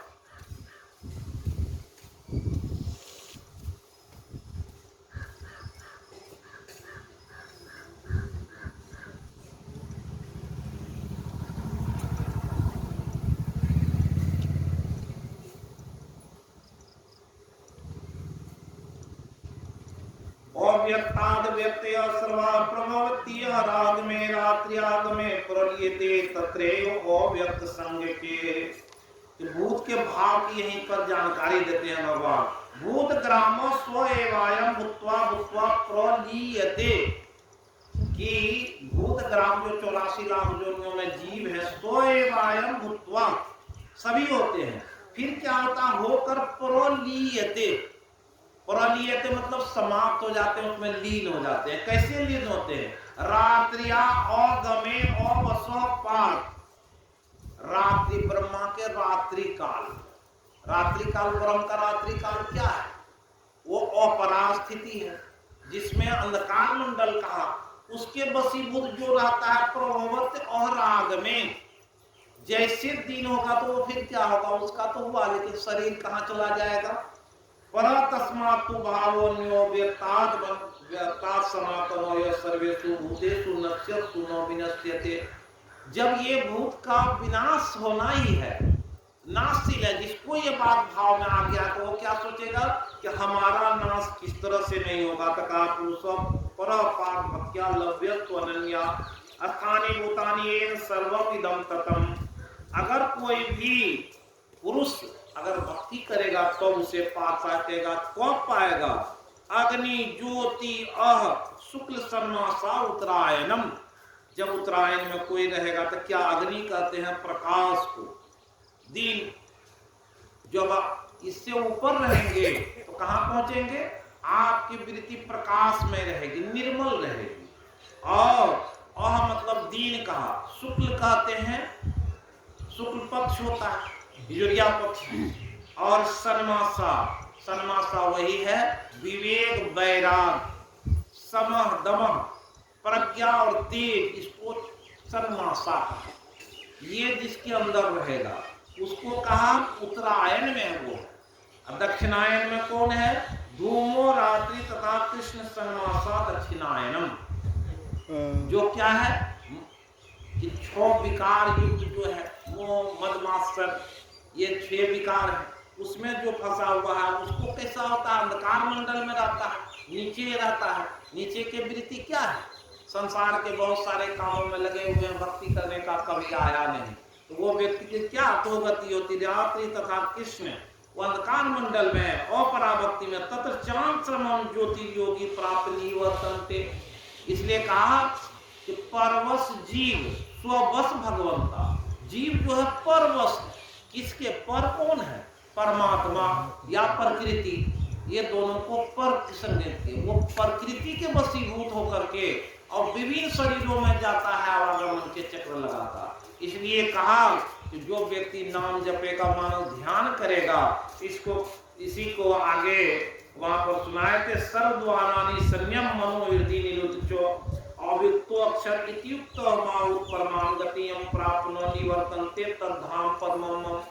2 स्थिति है, या तो शब्द की साधना करेंगे या उस ज्योति की साधना करेंगे।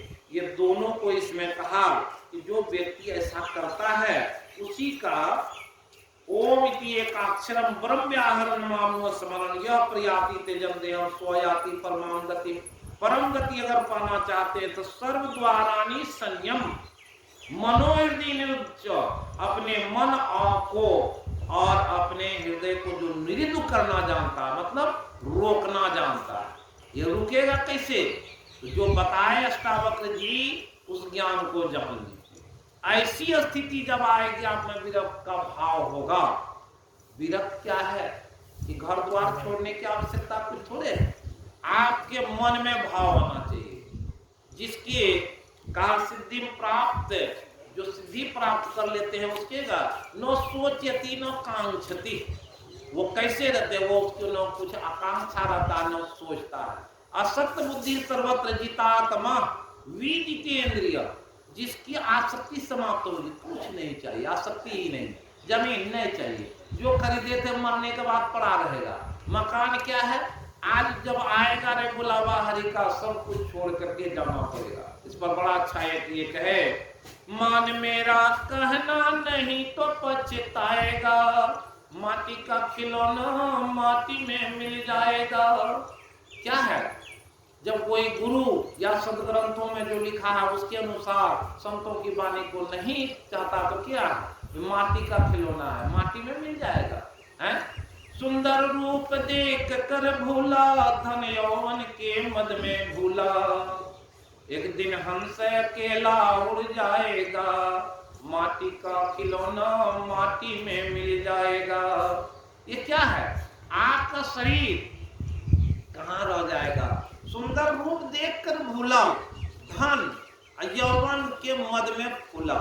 बहुत सारे लोग हैं जो धनवान है, उससे जा कहिए कि चलिए ना सत्संग करने, पढ़े लिखे लोग कितना भी हैं, कहेगा तो सत्संग में जाने से क्या मिलता है, वहां जाएगा बेकार का समय बर्बाद है, इस तरह से लोग कहते हैं। तो क्या मिलता है, जो जानते हैं चलत पल सुख होत मां है, जहां घर घर पे है, तो वो जो उस पंथ पर चला है उसी ने मालूम है?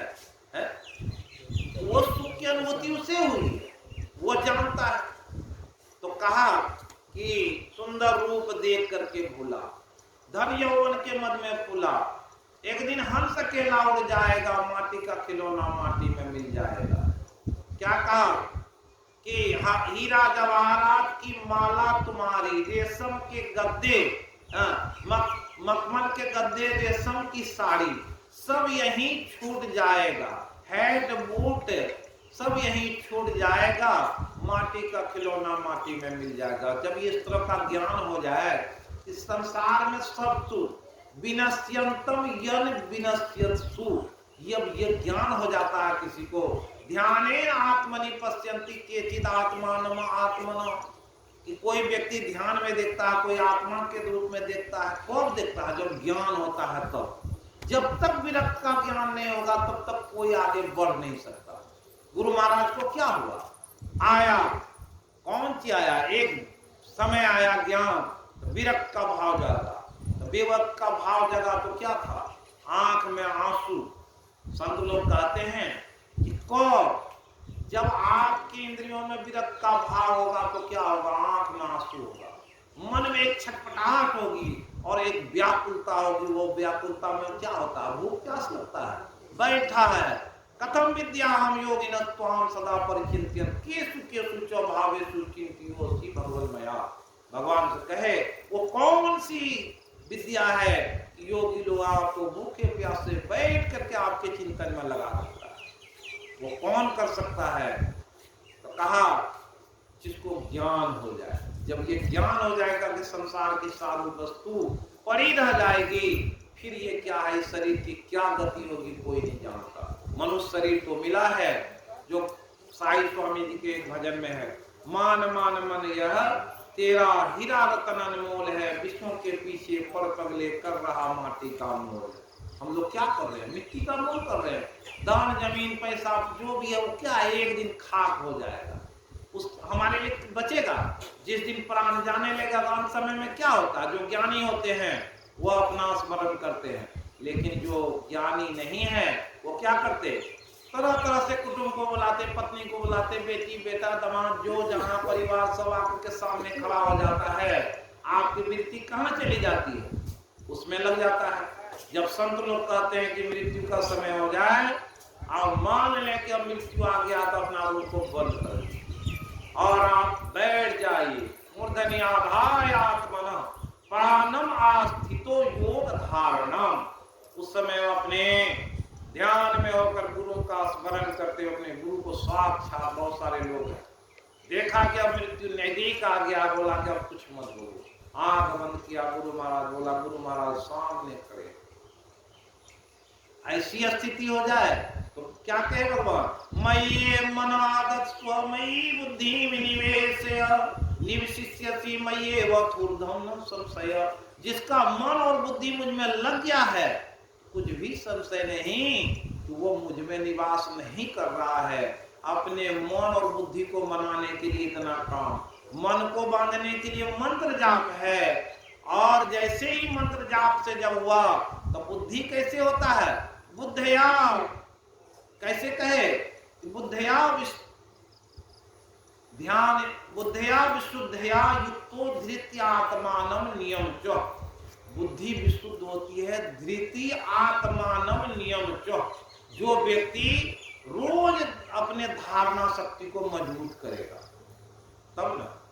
ध्यान योग परो नित्यम वैराग्यम समुपास्थितम। 5 टाइम अगर ध्यान में लगे हुए हैं, रोज अपनी वृत्ति को स्थिर कर रहे हैं, अध्यात्म ज्ञान नित्यत्वम तत्व ज्ञानार्थ दर्शनम। तत्व ज्ञान क्या है, परमात्मा का तत्व ज्ञान से जानेंगे तो देखेंगे 1 और 84 लाख जोनियों का ये परिवार है, भूत ग्राम है, भूतों का ये गांव है। उस गांव में जाना अच्छा है कि उधर दूसरे तरफ परमात्मा है, बीच में आप खड़े। कहाँ है, बीच में। एक तरफ 84 लाख जोनियों का परिवार भूतग्राम, दूसरे तरफ परमात्मा की सत्ता है। अब दोनों तरफ जिधर भाव जगे उधर जाना है तो किधर जाएंगे। आज जो है जिस आत्मा के लिए हम लोग यहाँ आए, क्या स्थिति है कि सब लोग उसके लिए रो रहे हैं कि मेरा पुत्र था चला गया। वो तो एक जीव आया, संत लोग कहे किस तरह से आया कि जब एक राजा को एक पुत्र नहीं था तो वो राजा सोचा कि तांत्रिक लोग कहा कि एक बच्चा को ले आइए और उसकी बलि देंगे ना तो आपको पुत्र हो जाएगा। तो राजा पूरे घुमा, जो धन ले जितना ले पुत्र दे। एक व्यक्ति का पुत्र जो है ना बड़ा संयमी था, वो सत्संग में भाग जाता था। उसका बाप सोचा ये तो निकम्मा है, ये है सत्संग में भाग जाता, चलो इसी को दे देते हैं। तो राजा उसको बहुत धन धान दे दिया। वो बच्चा आया और राजा कहा कि तांत्रिक को लाकर बच्चा दिया, कहा कि हाँ बड़ा अच्छा है। तो बच्चा को पूछा कि तुम्हारी अंतिम इच्छा क्या है। कहा अंतिम इच्छा है कि थोड़ा सा हमको बालू मंगवा दो। तो बालू मंगा दिया। तो कहा क्या करोगे, देखिए क्या करते हैं। वो बालू का 4 ढेर लगाया, 4 ढेर लगाया और 3 ढेर में लाख काट दिया। पहला ढेर को मिटा दिया, दूसरा को मिटा दिया, तीसरा को मिटा दिया और बैठ गया चौथे ढेर के पास में ध्यान करने लगा।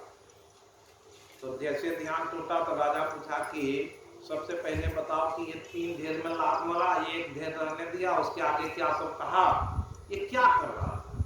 बोला कि देखिए हम तो संसार में आए एक जीव रूप में, अब क्या था कि भेजा कौन था, वही परमात्मा। संसार में आए तो पहला कौन था हमारा, माता पिता। तो माता पिता क्या किया, आपके हाथ भेज दिया। तो वो ढेर जो माता पिता का तो उसमें पैर मार के उसको समाप्त किया, उसका समाप्त हो गया। दूसरा जो ढेर था वो कौन था, जो हमारे सगे संबंधी थे, वो भी नहीं रोक सका हमको बेचने में, इसलिए उस ढेर को भी समाप्त कर दिया। तीसरा कौन है, राजा। अब जाते इस शिकायत को लेकर के कि हमारे पिता ऐसा कर दिए, किसके पास, राजा के पास। तो राजा भी क्या किया, तो राजा तो स्वयं हमको बलि देना चाहता है, तो अब किसको कहेंगे, इसलिए उस ढेर को भी समाप्त कर दिया। चौथा कौन बचे, परमात्मा जिसने यहाँ भेजा। अब उसी के शरण है भाई, जो करना आप जो गति देना दीजिए, अब किसका आसरा है। तो राजा बोले वाह तुम तो कमाल हो।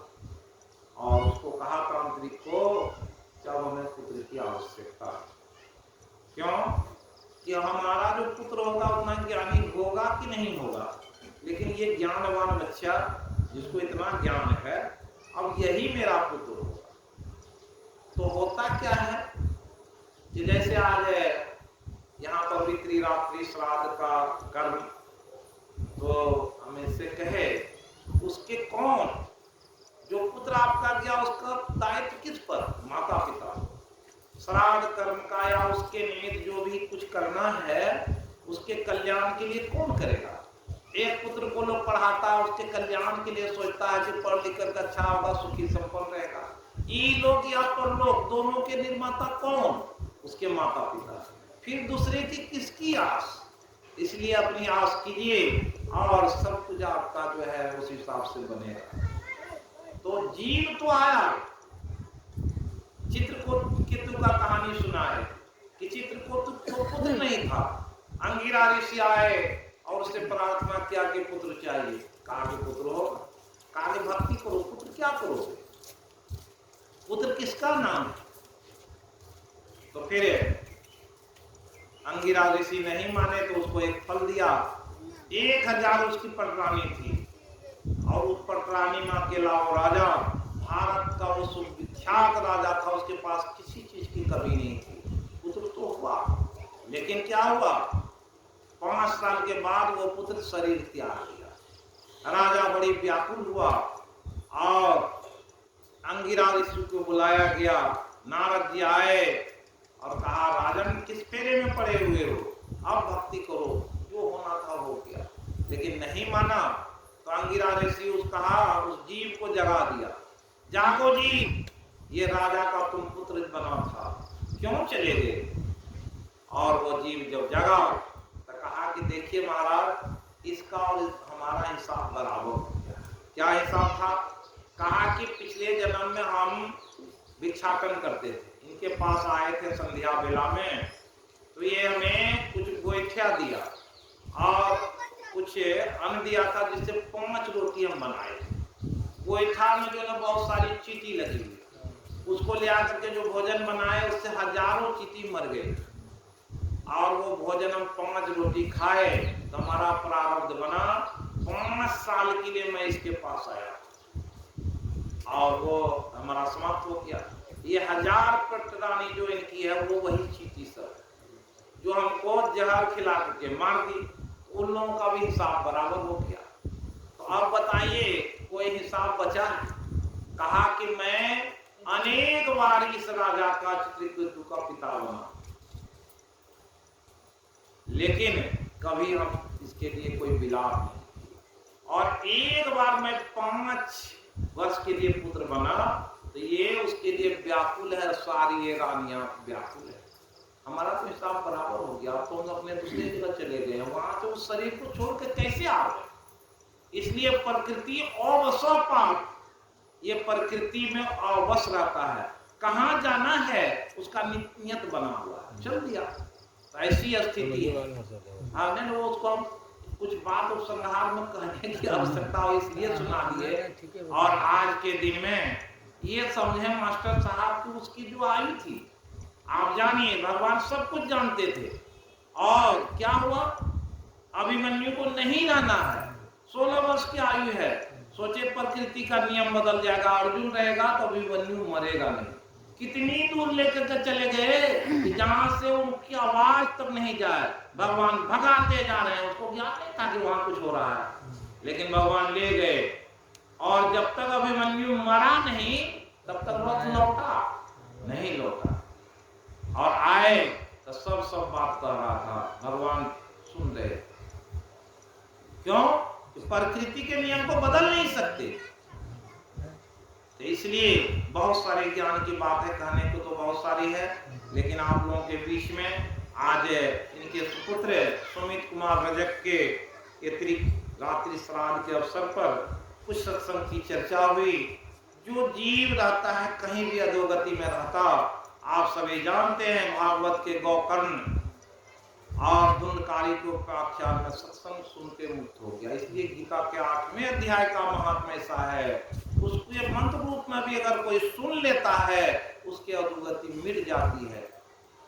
ऐसा ही आज के दिन में गुरु महाराज से प्रार्थना करते हैं कि वैसे जीव का कल्याण हो जाए, जहां भी रहे सुखी रहे और अपने सुख के साधन को प्राप्त कर ले, उसकी अधोगति नहीं हो करके सदगति हो जाए। इसी बात के साथ श्री सद्गुरु महाराज की जय।